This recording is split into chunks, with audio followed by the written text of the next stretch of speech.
भाइयों बहनों, अभी आपको पता चला होगा कि 100 रुपये पेट्रोल छू गया है। मैं आपको भरोसा दिलाता हूं कि देश हित में डीजल भी 100 रुपये जल्दी छुएगा, ये मेरा वादा। मैं ये कह रहा हूँ सरकारी काम जो है उसकी वजह से बहुत सारी चीज़ें दी जा रही है कि सरकारी काम अच्छा नहीं हो रहा है, तो उसको सुधारेगा कौन। बाकी तो मोदी जी का पता नहीं चलता सर, वो दिखते हैं कुछ और होते कुछ और हैं।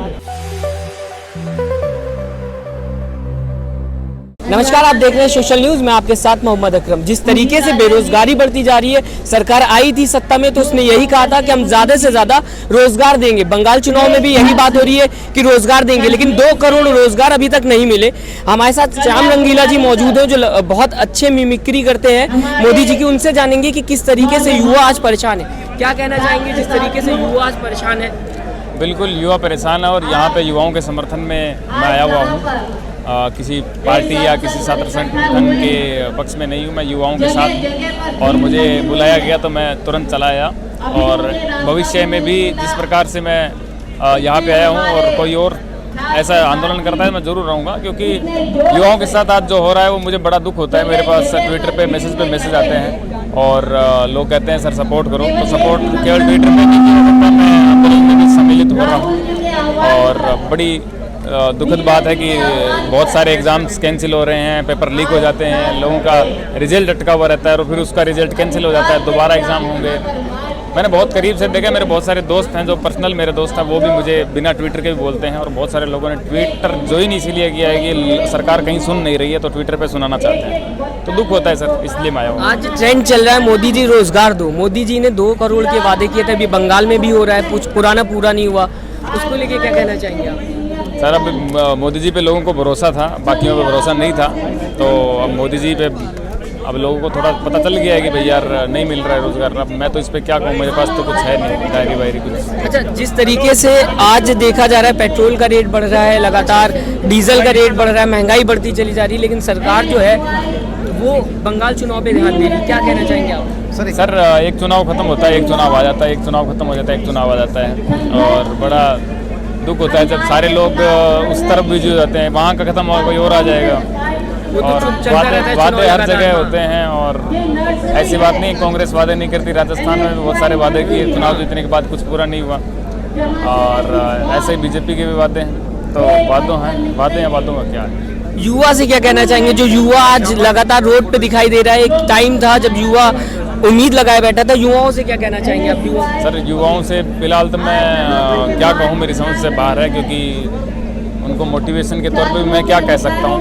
हालांकि मैं जो है कॉमेडियन हूँ और लोग मुझे कहते हैं यार आप जितना हमें सपोर्ट करोगे हमें उतना मोटिवेशन मिलता है, तो मैं तो उनको सपोर्ट करने के लिए तैयार हूँ। इससे ज़्यादा मेरे पास कोई अथॉरिटी नहीं है।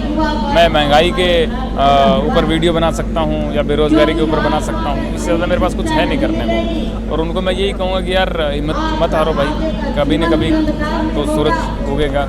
सर जो आपके पेट्रोल वीडियो में विवाद हुआ था, क्या वो केस वापस हुआ है या कुछ कार्रवाई? वो सर वापस हो गया, बिल्कुल उन्होंने कार्रवाई की शुरुआत करी थी, लेकिन लोगों का सपोर्ट देखते हुए उन्होंने वापस केस ले लिया। मेरे पे कुछ नहीं हुआ, कुछ भी मेरे। सर दूसरी क्वेश्चन और है, मोदी जी को आप इतना सुनते हैं, इतने ध्यान से देखते हैं, क्या आपको बदले हुए लग रहे हैं सर? आप क्या मोदी जी आप कुछ बदले हुए लग रहे हैं पहले से अब तक? क्या पहले से मोदी जी में आपको कुछ चेंजेस दिखे? हाँ बिल्कुल सर, दाढ़ी बढ़ गई है उनकी।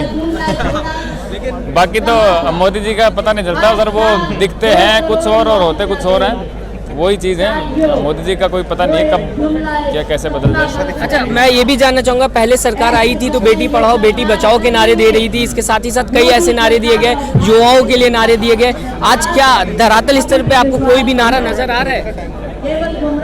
अभी तो मेरे को तो नहीं आ रहा है सर, अभी फिलहाल तो नारा, अभी 2 साल 1 साल बचेगा चुनावों के, 2024 में, तो उस समय नारे नज़र आएंगे। अभी तो फिलहाल चुनाव नहीं है मेन, तो क्यों आएगा नज़र। अच्छा, ये भी कि जिस तरीके से सरकारी संस्थाएं जो हैं लगातार बेची जा रही हैं, आज प्राइवेटाइजेशन हो रहा है, और साथ ही साथ ये भी कहा जा रहा है कि कब तक बाबू लोग काम करेंगे, कब तक आप लोग सरकारी बाबुओं से काम कराते रहेंगे। क्या सच में प्राइवेटाइजेशन होना सही है देश के हिसाब से? क्या लगता है आपको?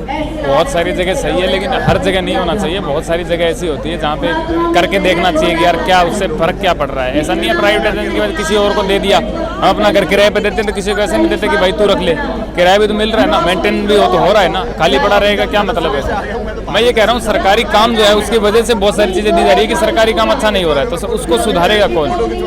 भाई अगर रेलवे स्टेशन को आप प्राइवेट कर रहे हो और उस पर पहले ये था कि यहाँ पे कोई देख रेख करने वाला नहीं है, स्वच्छता नहीं है, ये नहीं है, वो नहीं है, तो नहीं है तो क्यों नहीं है, आप उन पर कोई कार्रवाई नहीं कर रहे हो। आप प्राइवेट करके, हालांकि प्राइवेट में क्या है 50 रुपये प्लेटफॉर्म टिकट कर दी जाएगी और वहाँ अच्छी सफाई व्यवस्था रहेगी। ऐसा नहीं है कि अब भी है वैसा ही रहेगा प्राइवेट करने के बाद, अच्छा होगा नो डाउट, बट ये है ना कि आपने जो उन पे आपको सिस्टम बदलना चाहिए था उसका आपने क्या किया। पहले वो चीज़ करके देखनी चाहिए थी कि यार इस चीज़ पे ठोस कार्रवाई हो कि यहाँ वो डिजिटल इंडिया की बात तो कर रहे हैं ना, वो कह रहे हैं डिजिटल इंडिया की। सर मैं नहीं मानता डिजिटल इंडिया, अगर मैं इसलिए नहीं मानता कि मैं खुद एयरटेल यूज़ कर रहा हूँ और मैं जहाँ भी जाता हूँ एयरटेल का कहीं नेटवर्क नहीं है, तो जब हम एक प्राइवेट कंपनी है उसका ही नेटवर्क नहीं है तो डिजिटल इंडिया काम मतलब क्या करेगा डिजिटल इंडिया। नहीं, मोदी जी ने तो ये बोला है ना कि हमने डिजिटल इंडिया कर दिया, युवा इंटरनेट से पैसा कमा रहा है, उनका तो ये बयान है। सर देखो ऐसा है कि मैं आपको क्या बताऊं, मैं कोई राजस्थान में बहुत सारे गांव हैं, जयपुर के अंदर नेटवर्क नहीं है, तो डिजिटल इंडिया की तो बात जो है वो शुरुआत में अच्छी लगी थी, लेकिन बाद में मैं खुद मोदी जी का सपोर्टर हूँ, ऐसी बात नहीं है। शुरुआत में मैंने डिजिटल इंडिया को सपोर्ट किया, बट कहीं है नहीं कोई, इस पर कोई कार्रवाई नहीं। हम 600-700 रुपये दे करके भी बिना नेटवर्क कितनी बार कंपनी को शिकायत कर लो, कुछ नहीं होता। और बस यही बातें हैं। अच्छा, मैं चाहूँगा कि आप आखिर में जो युवा है उनको मोदी जी के स्टाइल में जो आपका सबसे फेमस है उसमें कुछ कहें। भाइयों बहनों, अभी आपको पता चला होगा कि 100 रुपये पेट्रोल छू गया। मैं आपको भरोसा दिलाता हूँ कि देश हित में डीजल भी 100 रुपये जल्दी छुएगा, ये मेरा वादा। बहुत बहुत धन्यवाद। ये थे हमारे साथ श्याम रंगीला, जिन्होंने अपने अंदाज में जो बातें थी वो कहीं, और साथ ही साथ ये भी कहा युवाओं से कि जो महंगाई है वो बढ़ती चली जा रही है। फिलहाल अगर ये न्यूज़ आपको अच्छी लगी इसे ज़्यादा से ज़्यादा शेयर करिएगा और वीडियो को लाइक करना ना भूलिएगा। नमस्कार। चैनल को लाइक, शेयर एंड सब्सक्राइब करें और बेल आइकन दबाना ना भूलें।